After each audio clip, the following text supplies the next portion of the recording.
Well, howdy. That is, let me stop that. I was hearing myself 20 seconds later over there. Welcome to Goodbye Dullsville. Again, this is where I share with you all the stuff that I have found really inspiring in the last week and the last couple of days. It's pretty erratic, but this is the stuff that I use and I keep and make notes on for my virtual presenting and creating videos. And I just decided a while ago that why the heck put it all in my drawer and only I get benefit from this. So these are just random ideas, and I go through, share with you, and if you can get some value out of them, all well and good for you. Now, this is live, and if you want to come on here and share maybe something that you've come across, if you want to ask me a question, if you want to challenge me on something, you can do it. All you've got to do is go to telljulian.com and I'll see you come up in my box down here below, probably put you on hold for a little while, and then I will bring you in like side by side, and you can be my wonderful guest here, just like that. I'm happy to have a chat with you. You're going to need to have some headphones or you're going to need a system where you can cancel your audio feedback. If there's a problem, I'll just drop you out. Not a big thing, and we can do it another time. So that's available. And I should tell you too that today, fingers crossed, I hopefully get approval for the Malaysian tour. So it's going to be July the 1st to the 9th, planning for two-day sessions. The first one in Kuala Lumpur, then the second one in Penang. And I'm going to be, the workshops are going to be Goodbye Dullsville workshops.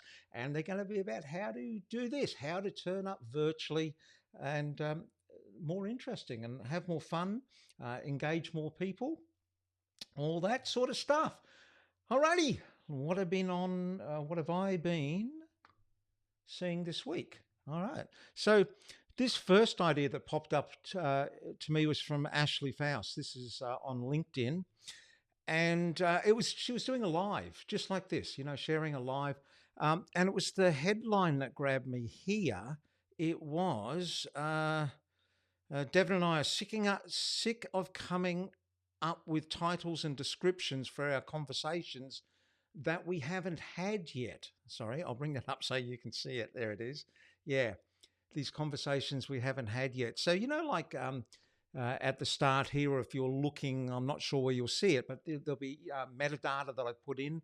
I've come up with a headline, and sometimes it can be a real pain, and you can spend so much time, valuable time, trying to work out, a really good catchy headline that has been optimized for SEO and all that. And honestly, a lot of the times it doesn't really matter now. There's just too much stuff going on out there. Unless you're a really big name with a really big team pushing this behind you, it's questionable the value of that to you. So what Ashley said here was she was just going to get into it and we don't know what to call this. And that's actually what she called a headline. They just got in and they delivered value and delivered content. So I thought, bingo. That was a great idea. Thank you so much, Ashley, for that. Oh, now, who's a Batman and Robin fan? I grew up watching this as a kid. Now, one of the things I like doing is when I'm doing virtual workshops, is that I like to deliver a block of information and then just seemingly randomly, I put in these little interesting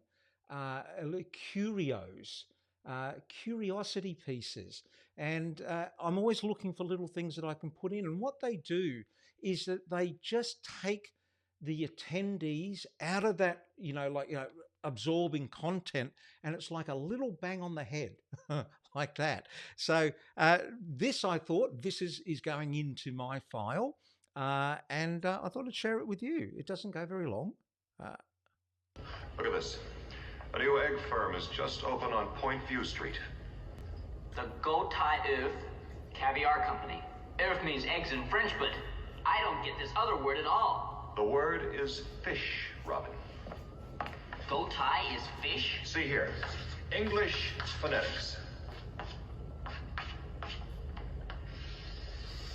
GH becomes F, as in tough or laugh.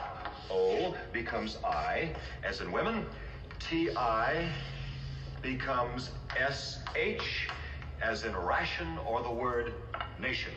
Holy semantics, Batman. You never cease to amaze me. No time for compliments now, Robin. We must thwart some criminals. To the Batmobile. Holy semantics, Batman. No time for compliments, Robin. We have to thwart criminals. Don't you just love it? So, I mean, that little idea of GH of goatee, I've actually been using that for maybe 5 or 6 years, and I saw it somewhere. And so I've got like a glass board, and I get the pen and I write on the glass board and just do that. And it goes for a minute, and it's just a little bit of fun. And people like to write it down as well, because it's something they can take and show to the family, to the kids, to their work colleagues. So these are really useful little things to have. Thank you, Batman and Robin. Now, this is Texas University, and that's the handle on TikTok. I think I saw this on Facebook. I'm not sure, but it's a great example of doing this. What you have to do is, right, so if you want to present online, this is the process I follow. So what I want to do is I want to be the translator. I want to take all this complex information and simplify it down. So I need to speak articulately, but then I want to be the encourager. I want to make it seem to the people watching and who want to take up virtual and video that they can actually do it. So I have to present authentically. And people get really hung up about this, about what does authentic actually mean? Well, it's really easy in my head here. And all it is that if you meet me offline, I'm exactly the same offline as I am online. And by that, I mean, I'm a complex person, and I have up days and I have down days. But when I turn up professionally, I turn up like this. I mean, I'm prepared and I'm enthusiastic, but that's authentic me. And what you've got to do is turn up authentically on video, because if you don't, people go, it's like, imagine you were with someone in the real world and they were pretending to be someone who they weren't. Like, you just go, really? Something's off here. It's same thing on video. So that's what you do. Now, you don't, I love doing this stuff and I talk with my hands. You don't have to do that. You just have to be who you are, and you will find the people who respond to that, and they will find you. So that's what being authentic is. So I saw this woman who's a science educator from Texas University, and I really love this, because if she had taken, say, presentation lessons or acting lessons, they would have said to her, "Oh, no, it's a bit too much. It's a bit," and she has created her own category. I love this, because she is being herself. If I hold it like this and I let it go, what will happen? It will drop. Why? Gravity. Boring. We start spinning it. Ready? I drop it.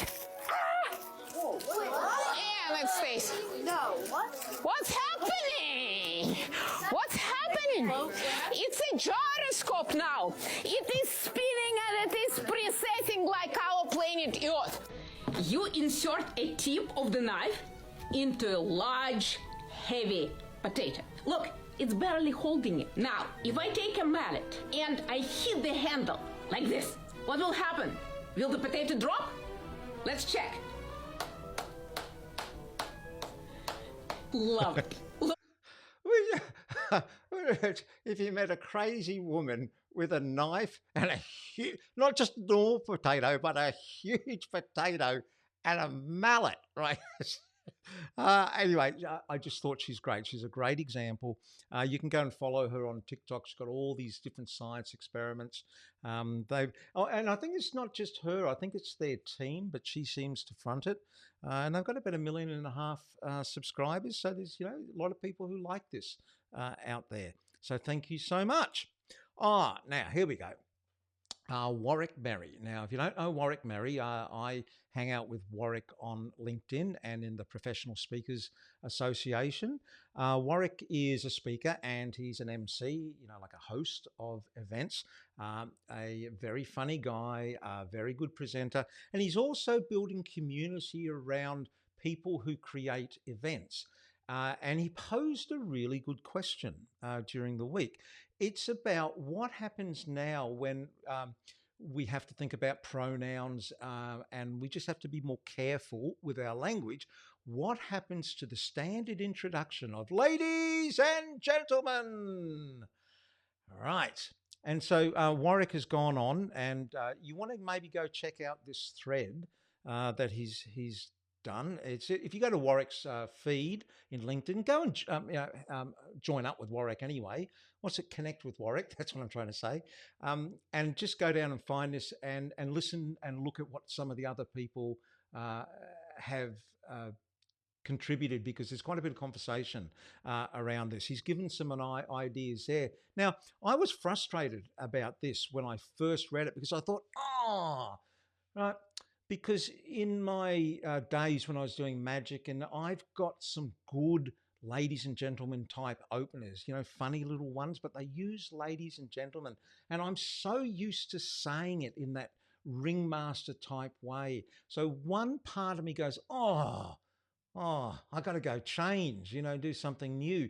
But then another part of me goes, right, I'm always encouraging people to change, but I'm going, no, I want the status quo. I want it to stay the same. So my other part of my brain is going, you know what? This is a great opportunity to come up with something better. So go and join in with that conversation. And because I'm going to be thinking about this as well, and I'll share ideas here where, can we come up with something better, smarter, cleverer, more engaging, more entertaining than ladies and gentlemen? So thanks, Warwick, for kickstarting that idea. I really enjoyed that. I've enjoyed the intellectual challenge you've put forward. Speaking of intellectual, see, I'm a small I intellectual. And what I mean by that is, I'm an introvert and I'm a thinker and I love thinking, but I really don't think I'm that intelligent. I'm just not. I am who I am. I do what I do okay, but I'm not saying I'm an intellectual, but I enjoy the intellectual process and the intellectual thinkers. And one of those is Steven Pinker. He's a Harvard professor. Go check him out. I particularly like because he speaks a lot about rational thinking, and I really like rational thinking. And he was taught, and so one of the things that we always look for in presentation is, we go back to our guide, is to take people from confusion to clarity, to be the translator. We need to speak articulately. Now, articulately doesn't mean speaking with correct enunciation. That's a little part of it. Articulate is about using tools and having tools and words and metaphors and ideas and visuals, all these resources that we can get clarity in our message. Because why are we turning up here? We're turning up to lead people, to take people from confusion to clarity. So we need the tools for that, and speaking articulately. So that is where Steven Pinker comes in. One of the things that I like looking for is simplistic word patterns, mirroring opposites. And this came up in a podcast, and I jotted it down. He was saying, he was talking about the science process here, by the way, that the science is this whole idea. You put a hypothesis up and you put it out to the scientific community for them to try to disprove it. And if after lots of disproving, it stays up, that becomes, an accepted theory, but it's always there ready to take down. But he was saying 90% of what's in science journals is wrong. 90% of what's in science textbooks is right. So these in science journals, they're new ideas, but a lot of it they get knocked down because they don't stand up to scrutiny. The ones that do are the ones that end up in the science textbooks. But again, it's the wordplay, it's the pattern here. This is so easy to remember. So if you've got a relatively complex idea, like it took me quite a while to explain that, but for me to say it or write it concisely online, because remember, we've got limited time online, we've got limited people's limited attention spans.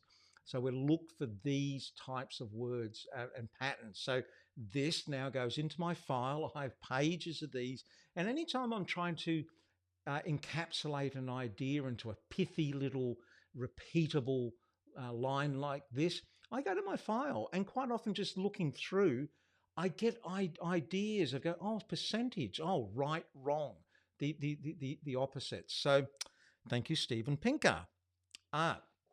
Now, this is Mark Bowden. Mark Bowden is a speaker from Canada, and he speaks on body language. He's very, very successful.